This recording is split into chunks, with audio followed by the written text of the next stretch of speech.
Theodore woke up one fine morning. "Rise and shine, Pugwash," he smiled. "I'm up," smiled Pugwash. Theodore was taking care of Pugwash, the mini-sub, while Stewiak, her carrier ship, was in the repair dock. After the morning work meeting, Theodore set off with Pugwash for his first job of the day. "We have lots of important things to do today," said Theodore.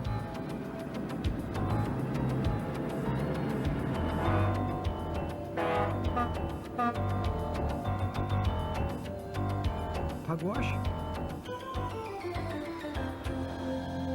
Where was she? Pugwash was following Philip, one of the fairy twins. Or was it Fillmore? It was always hard to tell those twins apart.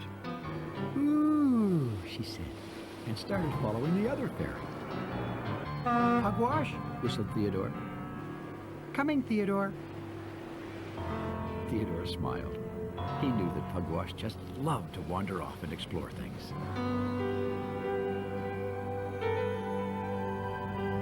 Meanwhile, over at the Great Ocean dock, the dispatcher was talking to Foduck. "A report has come from Cayley's Cove of cargo falling off a ship. It could be something dangerous," said Foduck seriously.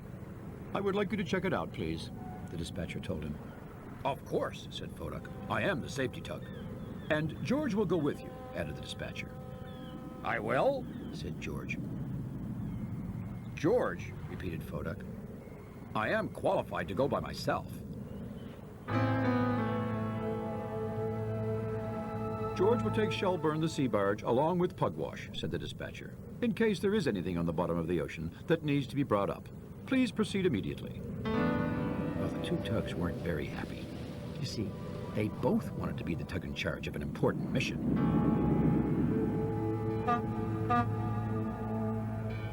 Theodore took Pugwash to the salvage team who were setting out for Cayley's Cove. "This is an important mission," announced Foduck. "Follow proper procedures at all times. Safety first." "Is my engine louder than Foduck's?" George asked Theodore. "Well, it's, Is my emergency flag on straight?" Foduck interrupted. Theodore had to smile at his two friends. Sometimes they seemed to be thinking about the strangest things. "Ooh, can I have a signal flag too, Theodore?"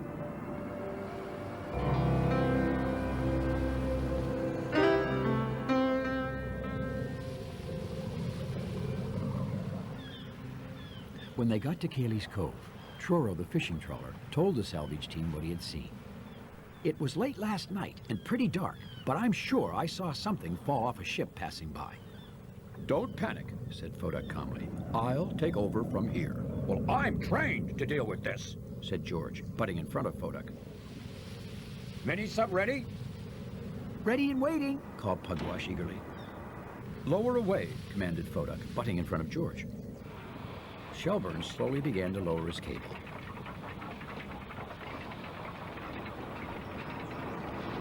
"Tug on the end of the cable if you can find something," George reminded Pugwash. "Then we'll raise it up with the cable," said Foduck. "Diving!"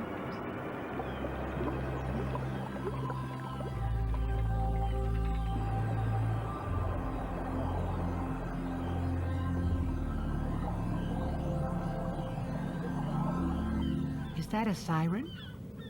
Foduck looked around for the owner of the voice. Then he looked down. It was Dorothy Dory. "Why, yes," said Foduck. "Yes, it is."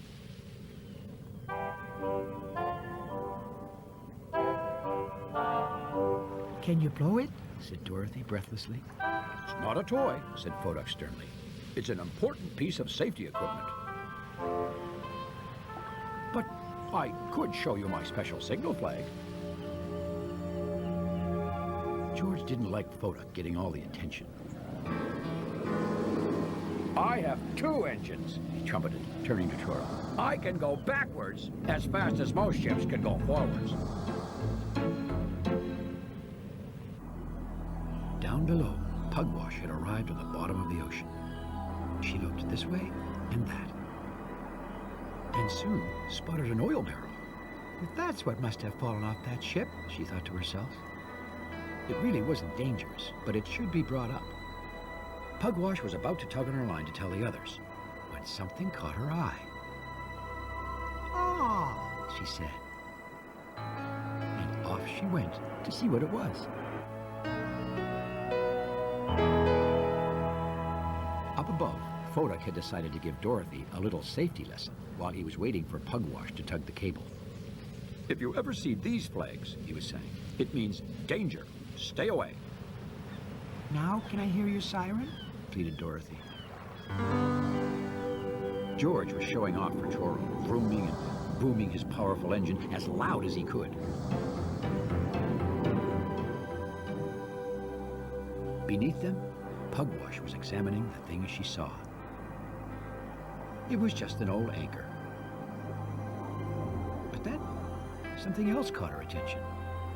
Something wavy and wild-looking, not too far away. So, off she went to explore the new mystery.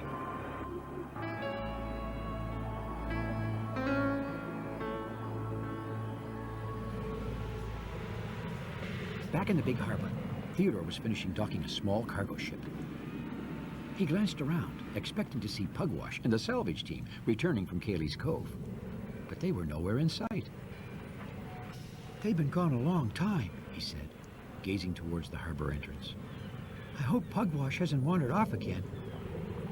Theodore decided to ask the dispatcher if he could go and check if everything was all right. Deep beneath the waves, Pugwash had discovered that the wavy, wild-looking mystery was kelp, a giant ocean plant. Oh, she gasped, and slowly entered the kelp jungle, pretending she was hunting tiger sharks.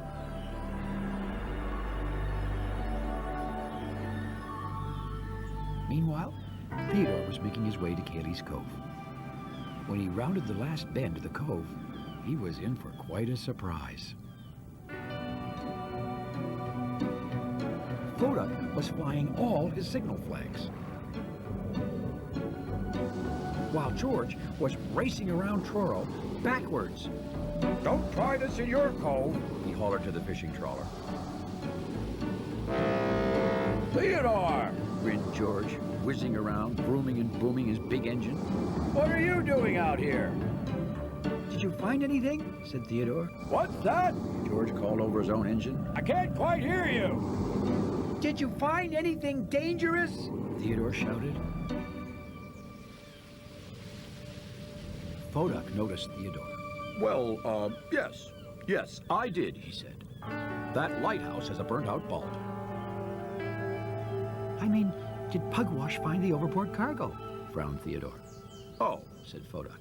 oh, Added George. Where is Pugwash? Said Theodore, looking around. she's right here, said Fodak, on the end of Shelburne's cable. Shelburne began to raise his cable up out of the water.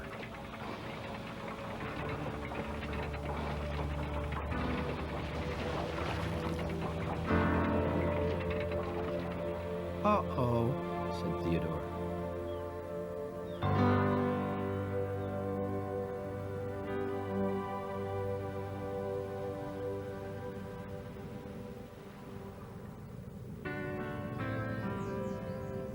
It's all my fault, Fodak said. I should have paid more attention to what I was doing. No, it's my fault that Pugwash is gone, said George. I wasn't paying attention. Nope, it was me, insisted Fodak. No, George started to say. They were startled by Theodore's whistle. It doesn't matter who wasn't paying attention, he said. What's important right now is to pay attention to finding Pugwash. Well, right away, everyone knew Theodore was right.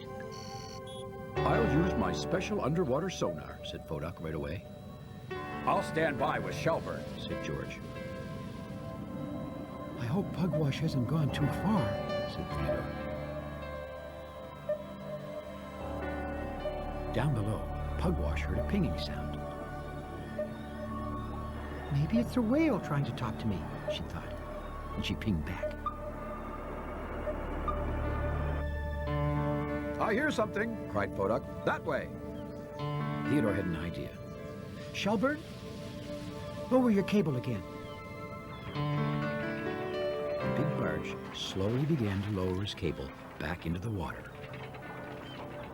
Pugwash followed Foduk's pinging and saw something floating in the water. She quietly cruised over to see what it was.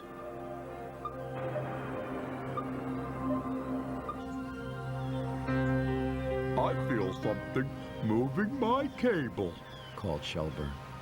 Pull it up, cried Theodore. Everyone held their breath as Shelburne hauled his cable up again.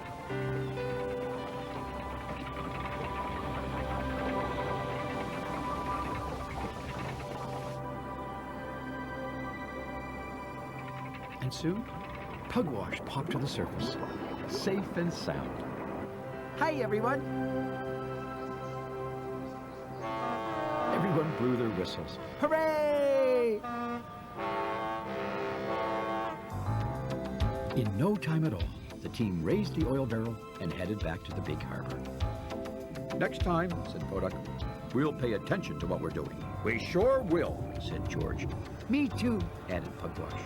I can't wait to get home and tell everyone about our adventure, smiled Theodore. let's hurry.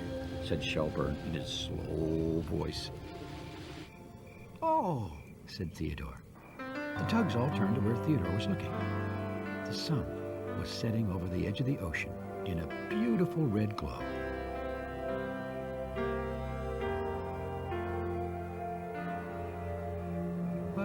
What were we doing? Said Theodore. Well, everyone had a very good laugh about that.